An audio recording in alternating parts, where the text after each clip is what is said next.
Good morning. Since the pandemic, our BMO experts have been analyzing the road to recovery. We understand it's not a one-size-fits-all. Different parts are proceeding in one direction, some are developing in the other. We're in the 6th month of COVID-19, and we thought it'd be a great time to talk about signs of positive progress, where we're at, and where we're going in the world towards the new normal. Today, we're going to unpack broad questions like, are we on the road to recovery? What does the new normal look like? And can we even answer that question today? The discussion and the perceptions are different where you are by geography or by the businesses that you're in. I'm pleased today to be joined by 3 experts who've been talking to our clients to help us make sense of the crisis. It's great to be here again with Dr. John Whyte, Chief Medical Officer of WebMD and a frontline healthcare hero.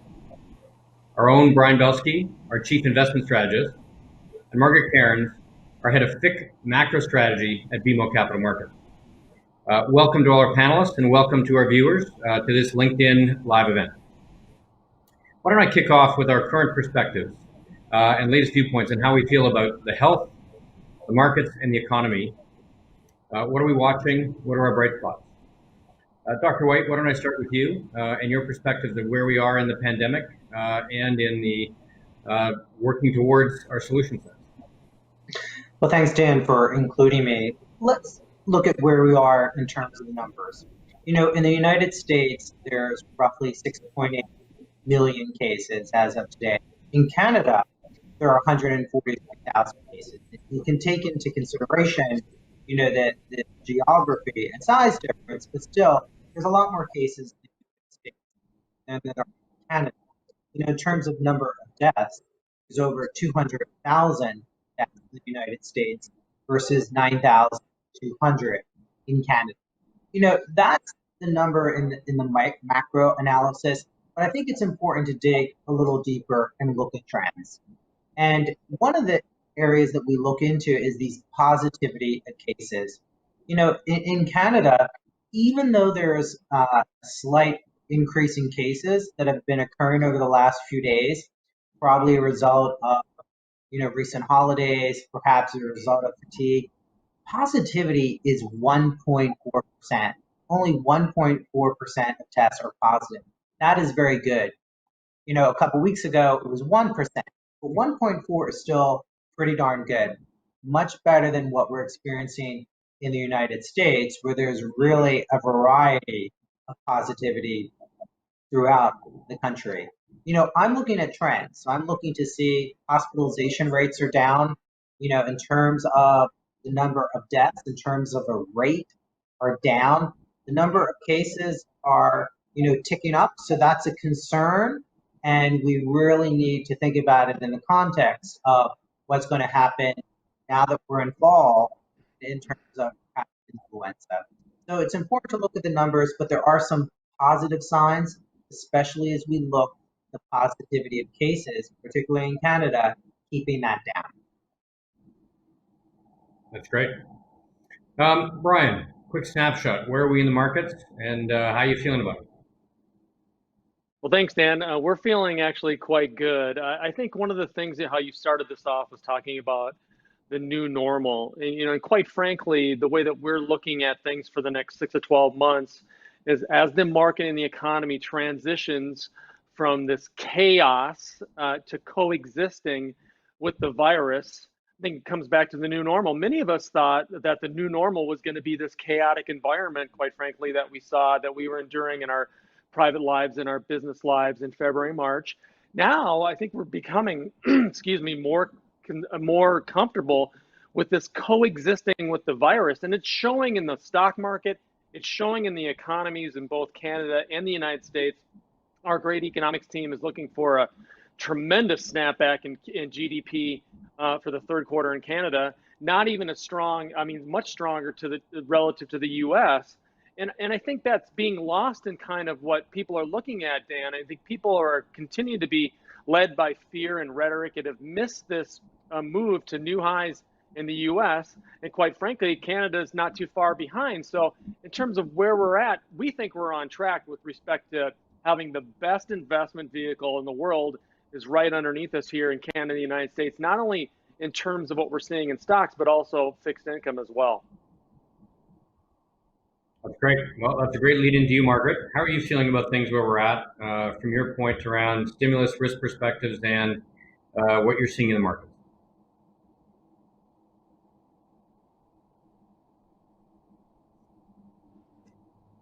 Oh, Margaret, you might be on mute.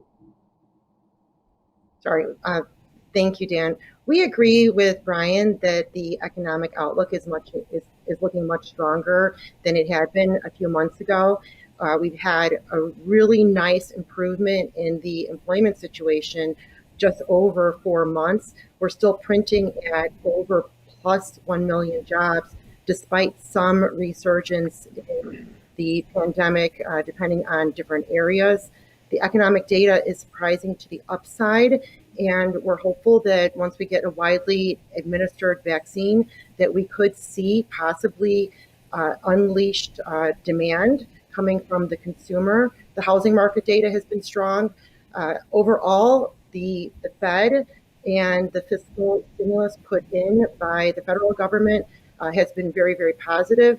The Fed, for us, in terms of fixed income, the Fed is going to be on hold for a very long period of time. The front end will be pegged down for years, several years to come. That is the new normal for us, not that dissimilar from the old normal prior to the past couple of years.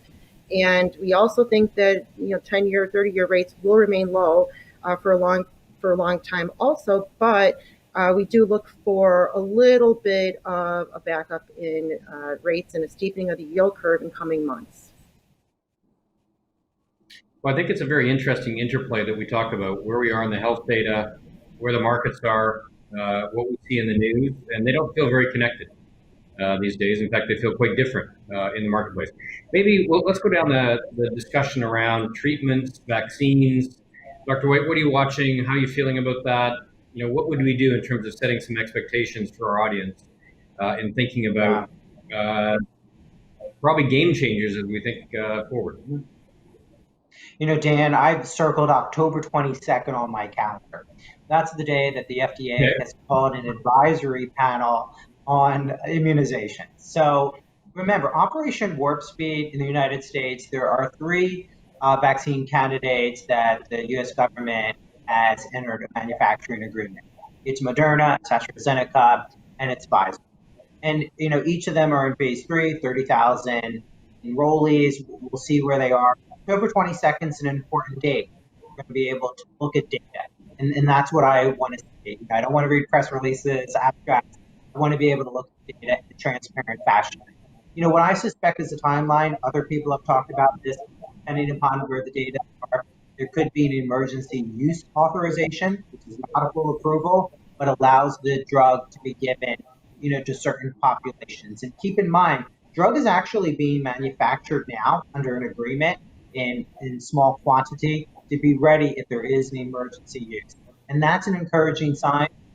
The reality will be, whether it's in the United States or Canada, anywhere in North America, we're going to first, identify people at greatest risk, the elderly, comorbid conditions, and first responders in terms of doctors, other health professionals, and fire police. But the other good news, Dan, if you think about in terms of treatment, we had nothing in January. And think of where we are now in terms of dexamethasone, Desivir, talking about monoclonal antibodies right now. Not as easy to manufacture, but we have options. I'm very encouraged by that. And then we're currently talking about, having much more rapid testing. And that's been a challenge because sometimes you have to trade off speed and accuracy, which one is more important. But I think if we're able in the United States to do more testing and quicker testing as Canada has done, that'll also be progress. So lots of encouraging signs on the treatment side as well as vaccine development.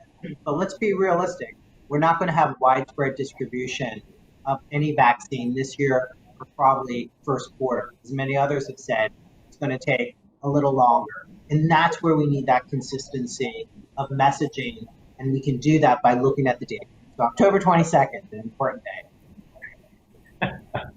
And October 22nd will actually have data on all 3 vaccines, Dr. Whyte, or is it really Well, they one or haven't 2? said, so they've called the panel together. So we're going to see, what's available, what they have. I think we'll have as much data as one can possibly have. In some ways, the manufacturer is in a good position because there has been a lot of infection transmission in the United States. So they've been able to have, candidates exposed to virus. So we'll have to see. I don't think they're going to give a lot more information out before the 22nd. Okay, well, I've now put something in my calendar. One of the questions I had for you, really around the treatments, is how much they've changed from when we started back in January to today. And there's been a massive amount of evolution in how do we treat, how is it different. So I think about the efficacy of treatment has gone up materially. We talked early on about needing so many ventilators, and anecdotally, it doesn't appear they put many people on ventilators today. Can you just walk us through a little bit around that evolution of treatment? And do you think we're at the learning curve, or is there a lot more learning to do? Yeah. Absolutely. It's called the novel coronavirus because there's a lot that we don't know about it. It's new. And in many ways, we might have gotten the pathophysiology not exactly right. Without giving it an immunology primer, we kind of treated it as an acute respiratory distress syndrome, and it probably had some components of high altitude sickness in the way that it impacted the lung. So we might have put too many people on ventilators early on at not the right settings. But what we did realize is, and this is an important point, we insisted on controlled trials. So let's not just throw a medicine at a patient because they're not doing well, but let's do those controlled trials on remdesivir. Let's do those controlled trials on dexamethasone. Those medicines that are already out that are approved for other indications, let's look at them at controlled trials, and let's also move from just those that are the most sick. That's typically what we looked at early on, and now we're looking at how do we get people out of the hospital sooner. So we really have evolved in our understanding of the disease, and that has helped us find multiple candidates for treatment. That's the real success story when you think about innovation. We had nothing in January, and now we have multiple options. And the reality is, it's probably going to be a condition like HIV in the sense that we need to have multiple drug therapies to combat this illness. Yeah, I heard a very interesting reminder the other day that we actually don't have a vaccine for AIDS. What we have is a very effective treatment system. The death rate now, it's no longer terminal, and that is the evolution of how they've treated that virus over the years. Brian, let's switch back to you. So, we've obviously got October 22nd in our calendar. We've got impending news. The market is very focused on each press release, and I understand what Dr. Whyte doesn't want to read them all. And the progress. How much is the market baking in a new vaccine and a cure? And is that part of where we are in our heights, or do you think there's other things driving it? It's a great question, Dan, and I think it's part and parcel of what a momentum market is as we continue to act and react to every little data point, every little press release, everything that's said on TV, or everything kind of thrown at you from clients. And I just think that the market in general remains way too reactive to any kind of data point, whether or not it's something on a vaccine or the election or something that comes across with respect to China or anything. And I think we've lost kind of our longer term perspective. But to answer your question completely with respect to the vaccine, it just really is a personal thing. We're personalizing whether or not we're going to go back to work with or without a vaccine. And I think it's different for every person. And I think that really speaks to how you should be investing right now, by the way. The stock market is a market of stocks. It's very difficult to make a broader stock market call, I think, even though that's our job and we make our forecasts and everything. That's why we really think that the more bottoms up and the more fundamental you are, I think it's going to really benefit. But I don't think the market can, will, and should only go up because of a vaccine, Dan. I think it's going to go up because of the fundamental conditions of both the market in the United States and Canada, where valuations are, where cash is, and where managements have made tremendous decisions on how they're managing their cash and how they're operating their businesses. And I think that kind of gets lost in the headlines of this market only being a market driven by liquidity or Fed stimulus or stimulus from the federal governments. Stocks are going up. and bonds are going up because these companies are in very good working order, period. And that's what we have to believe as a fundamental investor. Well, that's a great segue to you, Margaret. World's flush with liquidity. Rates are challenging for a lot of our clients in terms of what do they invest in. How are you thinking about the impact of markets such as the vaccine or further health developments?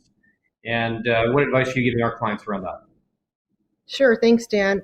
For us, really, the backbone of the economy is the employment situation, and anything that helps improve employment, either in the near term or the long term, is positive for the economy.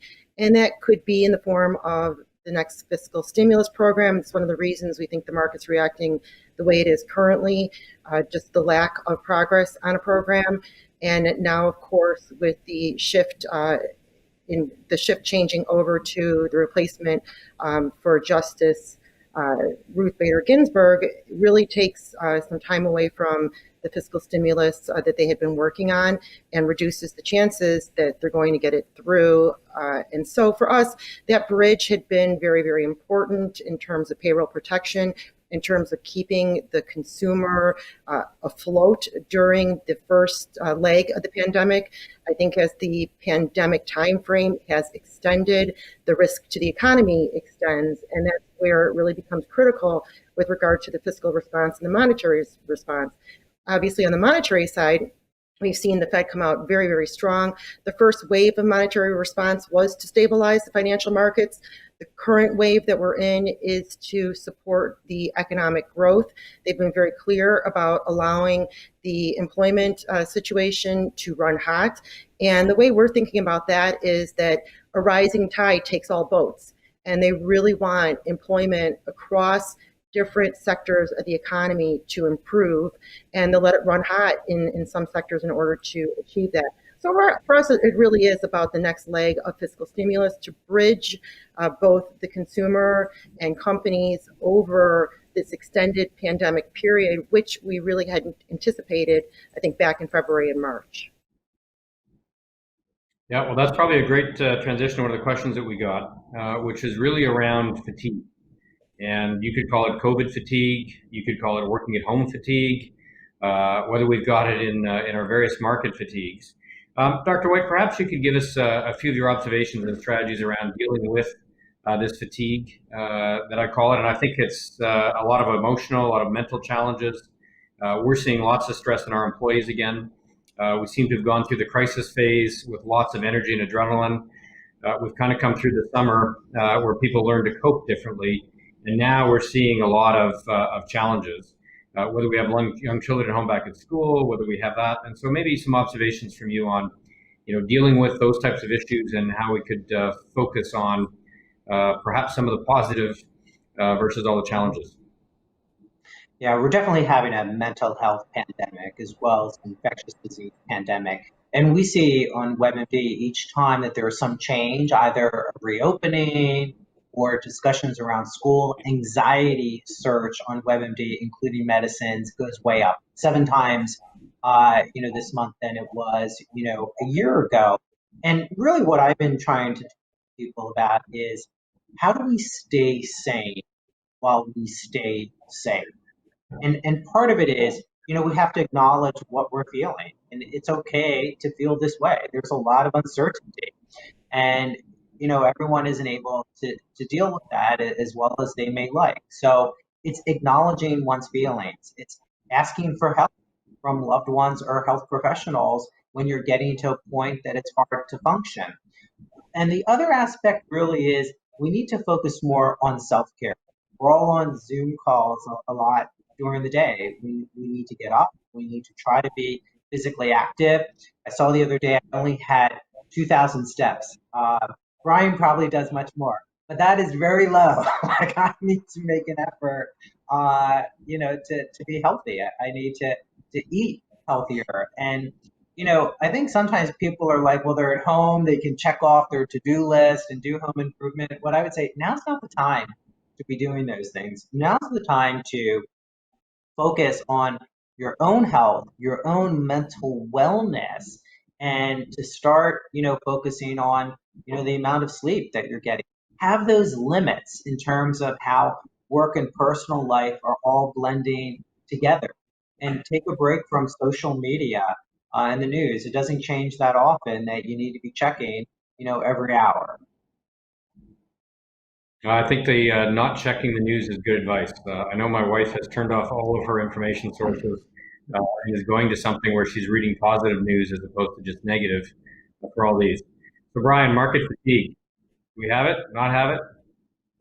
Where are we at? Well, again, I think we're hitting fatigue in terms of the news cycle and in the emotion part of it. And, that's why we've been telling people there's kind of three things you should do. Number one, don't base your investment decisions on politics. Number two, stop trying to make the growth versus value trade. Number three, the more academic that you're going to be, I think you're going to continue to underperform. Instead, we have to understand that we're in a stock picker's market. And the one thing that you should remember overall is that when growth is scarce, growth outperforms. And so the key part of that, Dan, is that it's not just about tech stocks. Yeah, sure, there's secular, structural, category killer type names in technology, whether or not it's Apple or Shopify or Amazon or Google or PayPal or all these names. But guess what? There's great growth names in traditional value stocks like big money center banks or Canadian banks that have great divisions like capital markets or wealth management that are doing very well. That's stock picking, okay? And then on the third side of things, income growth, which is exceedingly important for all of our investors. And we believe that equity income growth is going to be an excessively important strategy over the next 5 to 10 years. How many people are making 5 to 10 year calls anymore? I mean, we have a 20-year bull market call, but I think from an equity perspective and an income perspective, with Margaret's universe being much different now at such low rates of income, equity income, I think, is going to be a very, very important tool going forward. Brian, maybe just as one of the big market trends in the last 3-4 months has been the rise of the retail investor and their influence on the marketplace. I'll just comment on that briefly, and Margaret, I'll get some comments from you as well on that. Yeah, I think just doing the math. If you do the math, which is kind of our job, the effect that the retail investor, with all of these headlines, whether or not it's Robinhood or David Portnoy and all this stuff, de minimis, Dan, de minimis in terms of how they're moving the market. If you take a look at the contribution to performance of where these stocks are really pushing the market, it's not the names that the supposed retail investors flooding into. It's really interesting as the market has been a little bit more volatile the last 2 or 3 weeks.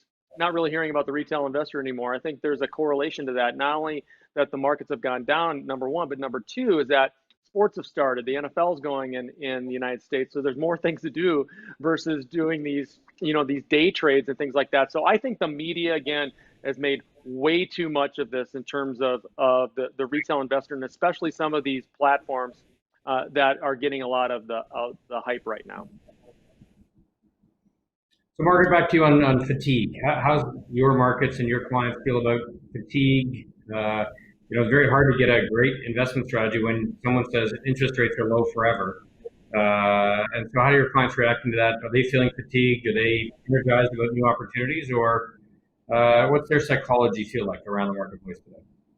Yeah, sure, Dan. I think one of the biggest things that's occurred in our fixed income markets is the amount of corporate debt that's been issued year to date. And typically activity brings levels, brings interest. And we've seen a great amount of interest in the corporate bond market after the Fed came in to support the market. Bid-ask spreads narrowed dramatically, liquidity improved dramatically. And given that treasury yields are so low and corporate bonds still offered a decent spread, we did see quite a bit of involvement. So in terms of fatigue, despite the fact that despite the fact that we're going through this pandemic period, our markets were extraordinarily busy, and the corporate debt investment grade index retraced 88% of the spread widening. And we've widened out a little bit over the past couple of days with the just the risk off type of sentiment. We do think there are some risks pending over the next couple of months. But again, with rates where they are, any type of widening should not be that dramatic and might actually be quite short-lived. That's interesting. Dr. Whyte, back to you. Lots of people talking today about the second wave, the third wave, the fourth wave, whether it's going to be a more seasonal impact like we would see with the flu through the fall, winter months, more people circulating. How are you feeling about that? What advice would you give to the listeners around how to think about the second, third wave, and then also about how you control the emotional set to go with it? Certainly everyone should get the flu shot. Unless there's some absolute contraindication as to why you can't, everyone needs to get the flu shot this year in the United States, and in Canada. There's some encouraging data, from Australia and some other countries where the flu wasn't so bad in their winter. So that's an encouraging sign. I think part of it is due to the precautions that we're using for COVID, hand washing, social distancing, mask wearing is actually helping stop spread influenza. So I'm encouraged by that, and going to be encouraged that people are going to get the flu shot, because the bad news would be if you get both at the same time, where you overwhelm the health system at the same time. We don't want to have, a twindemic that some people are referring to. But, I'm not an alarmist, so I'm not going to say, oh, the sky is falling. I'm saying, let's look at the data. Let's not have a one-size-fits-all approach in terms of let's address the issue in the community. It all boils down to, the local rates. So, people will say, well, we need to do this for the schools, or we need to do this in the business. That's a reflection of what's happening with COVID in the community. So I think as we continue to get better control of the virus through quicker testing, more testing, as Canada has done, reinforce these issues of the effective public health strategies. It's something that we need to be cautious about in terms of a second wave or one continued wave in some areas of the world. But let's not be overwhelmed by anxiety and control what we can control. And that's what I think will ultimately help stop the spread of the virus. 100% agree. We're getting close to time. I thought I'd close with one question to all of you, and we'll go backwards in our order. Margaret, you'll be up first, which is, as we reflect back on the last 7 months of COVID, what are some of the big things that you've learned, your key takeaways, some of your inspiration stories that you have? Margaret, we'll go Sure. first. For us, some of the big things that we've learned is that it is time to address, some of the differentials in employment. The government can't do this. We've got quite a bit of inequity. We think that the Fed move toward letting employment run hot is a positive step in that front. So that's a big lesson. Obviously, the ability to work from home. We are a fixed income strategy group, and we've been quite successful at doing that. That said, my team is going back in a few days a week for reasons of just really being able to discuss the issues in person. So we're looking forward to hopefully successfully doing that. We've learned that we can communicate with clients very effectively through the IB chats and all the different technology, that we no longer necessarily have to get on a plane and travel thousands of miles to connect. We've had very successful Zoom calls. We're just delighted to see people that we hadn't seen in quite some time, and I think that's been a huge difference for us, where typically we would go and see the clients in the office or present at conferences in person and go out for lunches and dinners, but we've really been able to connect during this pandemic period with one another and our clients, and I think that's one of the biggest things we've also learned. That's great. That's a great summary. Brian, how about you? Your big takeaways and learnings from COVID?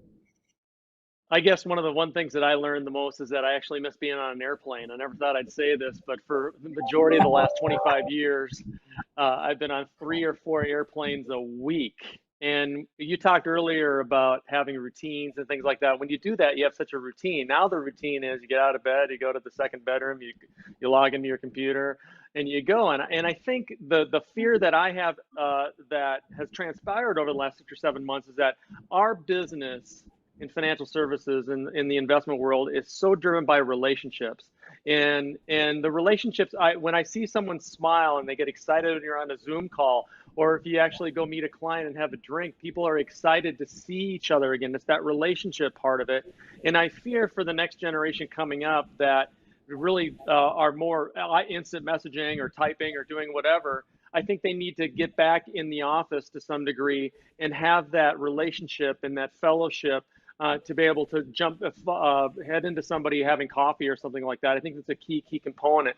But I do think that the fatigue factor is important to understand. I think that we've been trying to be even more vocal in our publishing, and clients like it, Dan. Clients like that the relationship part of it. They like that we're in front of them, and we're blessed to be at a place like BMO that affords us an opportunity to get out and talk to as many clients as possible. So that's, I think, the relationship part of it, and really has been the key focus the last 7 months or so.